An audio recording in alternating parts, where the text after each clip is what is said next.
प्रधानमंत्री ने हाल ही में प्रगति मैदान में बने नए कॉम्प्लेक्स का उद्घाटन किया और उसकी भव्यता की चर्चा हर जगह हो रही है। इसके कन्वेंशन सेंटर में G20 का कार्यक्रम होने वाला है। ऐसे में हम आपको दिखाते हैं ये भारत मंडपम में ऐसा क्या है जो इसे इतना खास बना रहा है। भारत मंडपम में हम उस मुख्य हॉल में हैं जहां पर G20 की बैठक शुरू होगी। ये बैठक सितंबर महीने में होनी है और यहाँ पे दुनिया भर के G20 सदस्य देशों के राष्ट्राध्यक्ष बैठेंगे। और ये सिटिंग व्यवस्था है वो इस तरह से की गई है ताकि सभी सदस्य एक दूसरे के आमने सामने हों, या फिर ये गोल टेबल को देखकर आप अंदाज़ा लगा सकते हैं कि जिस तरह से दुनिया गोल है उस दुनिया को डिपिक्ट करने के लिए ये पूरी व्यवस्था, ये सिटिंग व्यवस्था की गई है। इस झूमर में की खासियत ये है कि इसको डिज़ाइन किया गया इस तरह तक कि ये यमुना का फ्लो, यानी कि बहती हुई यमुना का जल हो, उसको डिपिक्ट कर रहा है। क्योंकि जो स्थापत्य है, जिस जगह पे हम खड़े हैं वहाँ पर कभी यमुना नदी बहती थी, ये यमुना का एरिया है, उसको दिखाने के लिए ये शैंडलियर को यमुना जैसा रूप दिया गया है। अगर उसके ऊपर के स्थापत्य को देखें तो जो चित्रकारी है वो राजस्थान और गुजरात की चित्रकारी है, यानी कि भारत को दर्शाने के लिए उस सारी चीज़ों का इस्तेमाल किया गया है। सजावट में भी भारत का इस्तेमाल किया गया है। दीवारों पर अगर आप देखें तो जाली है, धौलपुर की पत्थर हैं, जयपुर से आए हुए। अगर हम फर्नीचर की बात करें तो फर्नीचर में टीक वुड जो है वो कश्मीर से आया है, नागपुर से आया है।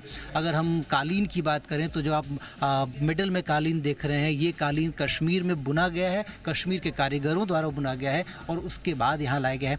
बाहर के इस कालीन की बात करें तो ये उत्तर भारत यानी कि नॉर्थ इंडिया के भदोही से आया गया है। कारपेट सिटी जिसको बोलते हैं उत्तर प्रदेश की, तो कारपेट सिटी से ये कालीन लाया गया है। अगर पूरे हॉल की बात करें तो हर कोने में आपको भारत दिखेगा और यही वजह है कि कन्वेंशन सेंटर को भारत मंडपम का नाम दिया गया है। सितंबर में दुनिया भर के 29 देशों के राष्ट्राध्यक्ष यहाँ बैठेंगे, मिलकर बात करेंगे और उस समिट के बाद यहीं पर ब्राज़ील को ये प्रेसिडेंसी हस्तांतरित करेगा भारत। तो कुल मिलाकर ये वो जगह है जो आप अपने कैमरे पर पहली बार देख रहे हैं। 26 तारीख को प्रधानमंत्री ने इसका लोकार्पण किया था और ये जल्द ही बनकर तैयार हो जाएगा पूरी तरीके से। उसके बाद G20 की मेज़बानी के साथ साथ बाकी इसके पूरे साल भर, G20 की मेज़बानी के बाद भी पूरे साल ये किसी न किसी ऐसे इवेंट का गवाह बनता रहेगा। इसका इस्तेमाल इस तरह से ही किया जाएगा और जो भी यहाँ पे स्थापत्य है, जो भी यहाँ पे फर्नीचर लगाए गए हैं वो इस तरह से बनाए गए हैं ताकि ज़रूरत के हिसाब से उनको मोल्ड किया जा सके, बदला जा सके। तो कुल मिलाकर ये वो मुख्य हॉल है जहाँ पर G20 की बैठक होगी। प्रगति मैदान वो जगह है जहां हर साल ट्रेड फेयर्स लगते हैं, बुक फेस्टिवल्स का आयोजन होता है और ढेरों कार्यक्रम होते हैं। उन हॉल्स को भी तोड़कर नया बनाया गया है। अमरीश पांडे बता रहे हैं कि नए एग्जीबिशन सेंटर कैसे हैं, इनमें क्या-क्या सुविधाएं होंगी। प्रगति मैदान, उसको एक नई पहचान मिल चुकी है। अब प्रगति मैदान में पहले की तरह सिर्फ एग्जीबिशन नहीं, कन्वेंशन सेंटर भी है। ये कन्वेंशन सेंटर जहाँ पे हम खड़े हैं, जिसको प्रधानमंत्री ने परसों नाम दिया है भारत मंडपम। और अब आप देखते हैं कि प्रगति मैदान जो आपने पहले देखा था जहाँ सिर्फ एग्जीबिशन होते थे, अब वो कन्वेंशन सेंटर किस तरह से एक अत्याधुनिक, किस तरह से एक आधुनिक प्रगति मैदान आपके सामने है, जहाँ उसके दो मुख्य हिस्से हैं। पहला हिस्सा जो पहले की तरह एग्जीबिशन सेंटर्स का है, ये आप सामने देख सकते हैं। ये सारे एग्जीबिशन हॉल हैं, इसमें अलग अलग लेवल पर अलग अलग तरीके की प्रदर्शनियाँ लग सकती हैं, एग्जीबिशन किए जा सकते हैं। इसके साथ साथ दूसरा जो इसका हिस्सा है वो ये कन्वेंशन सेंटर है, जो कि दुनिया के सबसे बड़े कन्वेंशन सेंटर्स में से एक है, जो कि सभी तरह की अत्याधुनिक सुविधाओं से लैस है। और G20 का जो समिट सितंबर में भारत के प्रेसिडेंसी में होगा, वो समिट भी इसी कन्वेंशन सेंटर में होगा, जो कि 4 लेवल्स पर एक कन्वेंशन सेंटर बना हुआ है। और इसमें G20 की बैठकें होंगी। पहले लेवल पर लगभग 20 कमरे हैं, जिसमें कि अलग अलग सिटिंग क्षमता के अलग अलग रूम्स हैं और लगभग 1600 लोग उसमें बैठ सकते हैं। दूसरे लेवल पर G20 समिट का मुख्य कमरा है, वहाँ पे G20 मीटिंग होगी। इसके साथ साथ उसके बगल में लीडर्स लाउंज है। उसके बाद एक एम्फी थिएटर है जहाँ पे कि बाकी जो बैठकें या फिर बाकी जो ब्रीफिंग है वो की जाएगी। तीसरे लेवल पे वो सबसे बड़ा ऑडिटोरियम कह सकते हैं उसको, वो है जिसकी क्षमता जो है 5000 लोगों के बैठने की है। उसके बगल में एक एम्फी थिएटर भी है जिसकी क्षमता लगभग 3000 लोगों के बैठने की है और इन दोनों कमरों को जोड़कर एक करने की सुविधा भी है। तो इसका मतलब पूरी कैपेसिटी जो सिटिंग कैपेसिटी है वो 8000 लोगों से ज़्यादा की हो जाएगी। इसके साथ ही ये देश का, बल्कि कहिए तो एशिया का सबसे बड़े कन्वेंशन सेंटर्स में से एक हो जाएगा। G20 के लिए पूरी तरीके से तैयार है।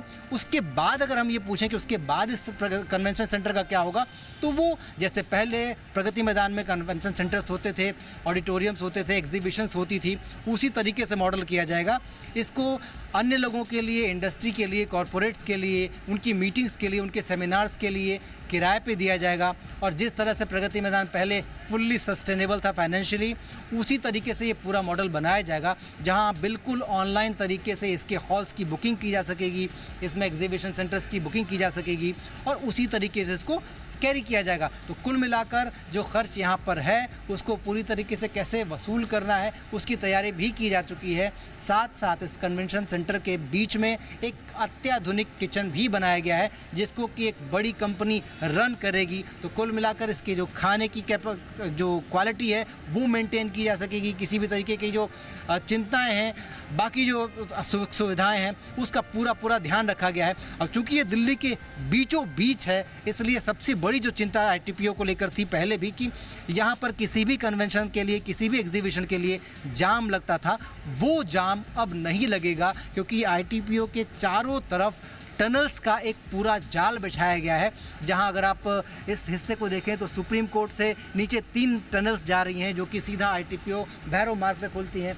इसके अलावा और बाकी जो हिस्से हैं, उनमें से जो टनल्स हैं वो अन्य क्षेत्रों को, रिंग रोड को जोड़ती हुई दिखती हैं। तो जो सबसे बड़ा ट्रैफिक प्रगति मैदान को परेशान कर सकता था, वो उन टनल्स के माध्यम से प्रगति मैदान के नीचे से होता हुआ दिल्ली के बाकी हिस्सों में चला जाएगा और दिल्ली को जाम से मुक्त रखा जाने में एक बड़ी मदद करेगा।